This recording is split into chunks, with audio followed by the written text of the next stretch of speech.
Kita awali informasi pertama, saudara diduga curi ikan di perairan Indonesia, kapal Malaysia ditangkap Kementerian Kelautan dan Perikanan di perairan Selat Malaka. Selain illegal fishing, kapal berisikan 4 ABK asal Malaysia ini juga menggunakan alat pancing jenis troll yang penggunaannya dilarang di Indonesia.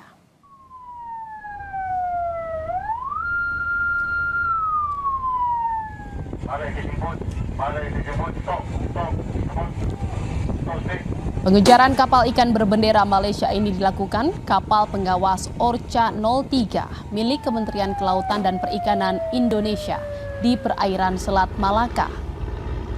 Laju kapal ikan berukuran 18 gross ton ini berhasil dihentikan setelah tembakan peringatan petugas PSDKP diletuskan. Aktivitas illegal fishing yang dilakukan kapal ikan Malaysia ini berhasil terdeteksi saat kapal pengawas Orca 03 tengah melakukan patroli rutin di perairan Selat Malaka. Saat didekati, keempat ABK tengah melakukan penangkapan ikan dengan alat pancing jenis troll yang penggunaannya sudah dilarang di Indonesia. Petugas PSDKP juga menemukan 100 kg ikan curian dari dalam lambung kapal. Selain itu, kapal juga tidak memiliki perizinan yang lengkap.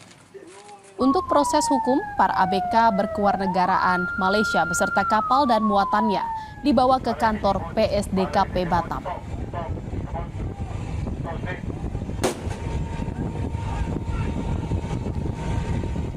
Saudara diduga alami remblong, sebuah truk tronton menabrak truk lain di tol dalam kota kilometer 6 Kuningan, Jakarta. Seorang sopir truk tewas terjepit. Peristiwa bermula dari truk pengangkut kedelai yang tak kuat menanjak saat berada di flyover Kuningan, tol dalam kota kilometer 6 Kuningan, Jakarta Selatan. Polisi menyebut truk juga mengalami remblong sehingga pengemudi tak bisa menghentikan truk yang meluncur mundur. Truk pun menabrak truk lain yang berada tepat di belakangnya. Sopir truk yang berada di belakang terjepit dan tewas di lokasi.